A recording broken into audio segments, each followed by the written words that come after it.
안녕 식구들, 기념인데 희애입니다. 오늘은 안무 타임! 얼마 전에 우리 한국의 기준금리가 3.25%에서 3%, 그러니까 0.25%포인트 내려갔어. 금리 인하 결정을 한 거지. 한 나라의 금리가 오르고 내리는 거에 대해서 항상 기사화가 되게 크게 되잖아. 우리가 금융상품을 잘 가입을 해서 투자를 잘 해서 수익을 얻는 것도 중요하지만 솔직히 그거보다 더 중요한 건 경제가 어떻게 돌아가는 건지 그 개념에 대해서 이해를 하는 거야. 지금은 너희가 투자 상품에 잘 투자를 해서 혹은 금리 높은 상품에 잘 가입을 해서 수익을 얻은 것처럼 보이더라도 그게 장기적으로는 너희가 경제를 몰랐을 때, 금리를 몰랐을 때에도 유지를 할 수가 없거든. 그래서 지금부터 금리가 뭔지에 대해서 진짜 세상 쉽게 설명을 해줄 거니까 뭐 캡처할 필요도 없고 화면을 뚫어져라 쳐다볼 필요도 없어. 그냥 지구상에서 가장 편한 자세로 듣고 있으면은 내가 금리가 뭔지를 확실히 머리에 꽂아줄게. 그래서 금리가 뭐냐? 누구냐? 난. 금리는 돈의 값이야. 돈의 가치라고 얘기를 하기도 하는데 나는 보통 렌트카를 예시로 많이 들어. 제주도에 여행 갔을 때 렌트카 많이 빌리잖아. 차 빌리고 싶을 때 그냥 가져와? 아니지. 차를 빌리는 대가로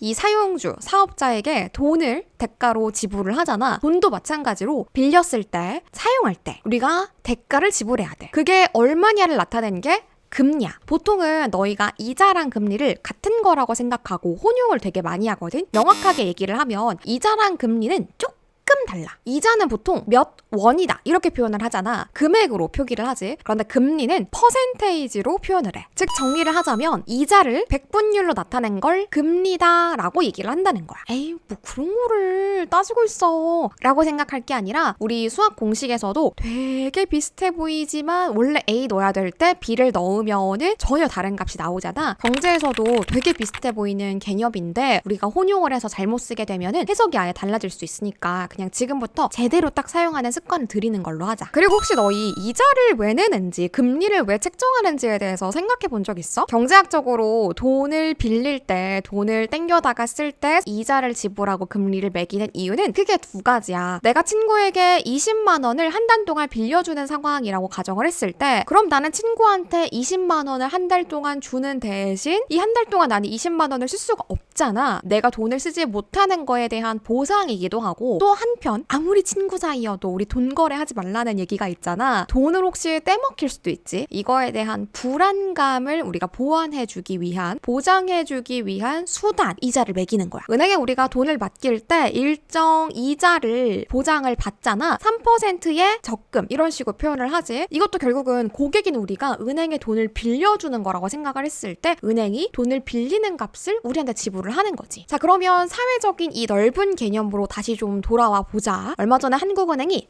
땅 지금부터는 3.25%에서 3%로 기준금리를 내리겠습니다 라고 이렇게 발표를 했잖아. 왜 금리를 내리는가? 보통 우리가 금리를 내렸구나, 금리를 올렸구나 이렇게만 생각을 하지 왜 내리는가, 왜 올리는가에 대해서 생각을 잘 안 하거든? 요거를 생각해보는 것만으로도 큰 훈련이 돼. 일단 한국은행이 금리를 내리는 이유는 그만큼 경기가 좋지 않은 상황이었기 때문이야. 앞으로는 이렇게 생각을 하자. 금리를 올리면 돈의 값이 비싸지고 금리를 내리면 돈의 값이 싸진다. 무게로 따지면 기준금리를 올렸을 때 돈이 더 무거워지는 거고 기준금리를 내렸을 때 돈이 더 가벼워지는 거지. 돈이 멀리 날아갈 수 있고 펑 쓸 수 있는 건 어느 쪽일까? 금리가 내려갔을 때일까? 올라갔을 때일까? 내려갔을 때겠지. 돈을 펑펑 쓰려면 내 손에서 팡팡 이렇게 쉽게 날리려면은 돈이 가벼워야 될 거잖아. 사람들이 돈의 값이 너무 비싸다 보니까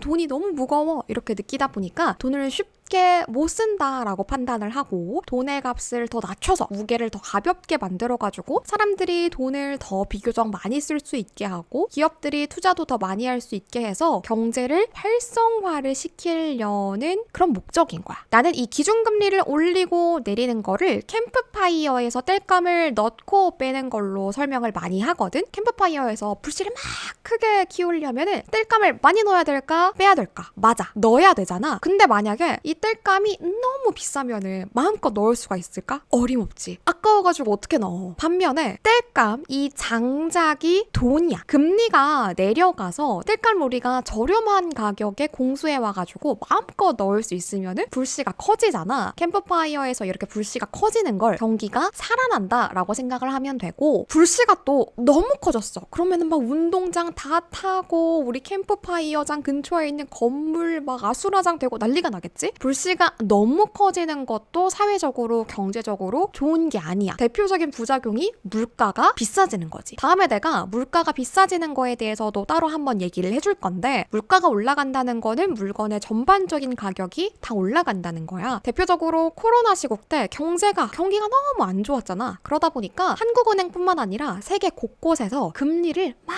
낮췄어. 돈의 가격을 좀 헐값으로 만들어서 사람들이 경기가 어려워서 돈을 안 쓰다 보니까, 여러분 돈 이제 가벼워졌으니까 펑펑 좀 쓰세요. 우리 경기 좀 일으킵시다. 캠프파이어 불씨 좀 크게 만듭시다. 라고 해서 기준금리를 낮추고 돈을 헐값으로 만들었던 거고, 이렇게 돈을 계속 저렴하게 만들다 보니까 물가가 너무 비싸졌지. 물가 최대치, 물가 잡아야 된다, 이런 기사 되게 많았지. 캠프파이어 불씨가 너무 커지다 보니까 사회적으로 부담이 된 거야. 그래서 캠프파이어 불씨를 좀 작게 만들고자 기준금리, 그러니까 돈, 즉 땔감을 비싸게 만든 거지. 최근에는 3.5%에서 3.25%, 3.25%에서 3% 계속 줄이는 추세잖아. 그만큼 경기가 안 좋다는 거고, 캠프파이어 불씨를 크게 만들려고 한다라고 생각을 하면 돼. 근데 사실 지금도 물가는 높은 편이야. 그런데 우선순위를 따졌을 때 물가를 잡는 것보다 이 경기를 살리는 게 더 우선이라고 판단을 했던 것 같아. 캠프파이어 불씨가 진짜 못해 막 꺼지려고 하니까 일단 살려야 된다라고 본 거지. 그래서 돈의 값을 조금 더 저렴하게 3%로 낮춘 거야. 최근에 우리나라의 결정 기준으로 보면은 3.5%에서 3.25%로 낮추고 3.25%에서 3%로 낮췄잖아. 즉 0.25%포인트씩 조금씩 낮췄어. 이렇게 0.25%씩 낮추는 걸 maybe 컷이라고 얘기를 하거든. 혹시 기억하는지 모르겠는데 0.25%씩 올릴 때는 베이비 스텝이라고 했었어. 올릴 때에는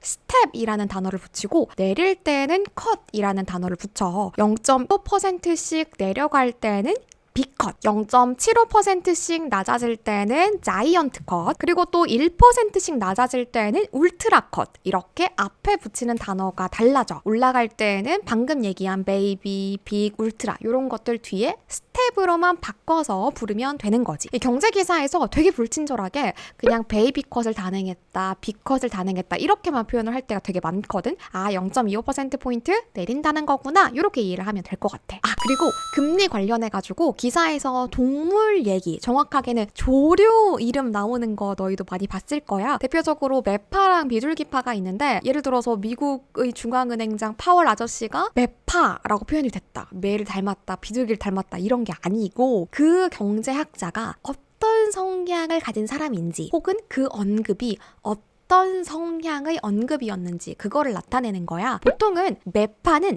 기준금리를 올려야 됩니다. 돈의 값을 비싸게 만들어서 경기 너무 달아오른 거 좀 주저앉혀야 됩니다 라고 얘기하는 쪽이 매파고, 반면에 비둘기파는 금리 내려야 돼요. 지금 경제 상황 너무 안 좋아요. 돈 제발 가볍게 좀 만듭시다 라고 얘기하는 게 보통은 비둘기파야. 최근에 3.25%에서 3%로 우리 기준금리 내려갔잖아. 비둘기파적인 성향으로 결정을 한 것이다, 이렇게 볼 수가 있는 거지. 앞으로 너희도 한번 기사 봐봐. 이창용 한국은행 총재가 비둘기파 성향의 언급을 했다, 매파적인 결정을 했다, 이런 표현들 되게 많이 나올 거야. 그것도 찾아보는 그 재미 또 너 진짜 뿌듯할걸? 금리는 단순히 우리의 저축 상품의 금리를 결정하는 것뿐만 아니라 우리나라 전반, 우리나라 시장에서 돈의 가격이 얼마 정도다, 돈의 가치가 얼마 정도다 라고 결정을 하는 그 지표기 때문에, 진짜 우리가 뭐 그런 숫자 하나 가지고 이렇게 얘기할 게 아니라 우리에게 너무나도 많은 영향을 끼치기 때문에 반드시 주목하고 예의주시를 해야 돼. 금리가 올라가면 돈의 값이 비싸지는 거니까 사람들이 돈도 함부로 쓰지 못할 할 것이고, 사람들이 돈을 안 쓰면 기업들도 물건을 많이 안 만들겠지. 왜? 사는 사람이 없으니까. 물건을 많이 안 만든다는 거는 기업의 규모, 공장의 규모 이런 것들도 줄일 가능성이 높겠지. 투자를 줄여. 만약에 공장이 100평 정도였는데 이제 회사 상황이 안 좋아가지고 50평 정도로 줄였어. 그러면 원래 고용하고 있던 사람들을 그대로 데리고 있겠어? 아니지. 일자리를 줄이겠지. 그리고 원래 뽑으려고 했던 계획도 취소를 할 거야. 금리가 우리의 일자리를 빼앗아가는 그런 수단이 되는 경우도 있는 거야. 또 반대로 금리가 내려갔을 때에는 사람들이 돈을 비교적 펑펑 쓰고, 그럼 기업들이 신이 나가지고 물건을 많이 만들겠지? 공장을 더 넓히고 생산량을 늘려. 그럼 뭐가 필요해? 사람이 필요하지. 일자리가 늘어날 수도 있는 거야. 경제는 절대적인 공식으로 올렸다, 내렸다, 경기 안 좋아진다, 좋아진다 뭐 이렇게 되는 거는 아니야. 근데 어쨌든 이런 경향들을 우리가 좀 기억을 하고 있으면은, 아, 금리가 내려갔으니까 이렇게 바뀔 가능성이 높겠구나. 이런 걸 우리가 점치는 연습을 계속을 하잖아. 그러면 당연히 투자에도 도움이 되고, 앞으로 우리가 좀 어떻게 행동을 해야겠다라는 거에도 분명히 참고하면서 움직일 수 있을 거야. 한 번에 너무 많은 얘기를 하면 또 골 아프니까 오늘은 이 정도로 하자. 금리가 돈의 값, 돈의 가치다. 이 정도로만 외워둬도 너희가 앞으로 기사 읽는 데에 전혀 지장 없을 거야. 볼맛이 날 거야. 경제 재밌지? 얘기 계속 듣고 싶지? 앞으로도 종종 경제 용어에 대한 거, 경제의 움직임에 대한 것들 또 재미있게 풀어낼 테니까 구독과 좋아요 잊지 말고 우리는 다음 영상에서 또 만나자. 안녕!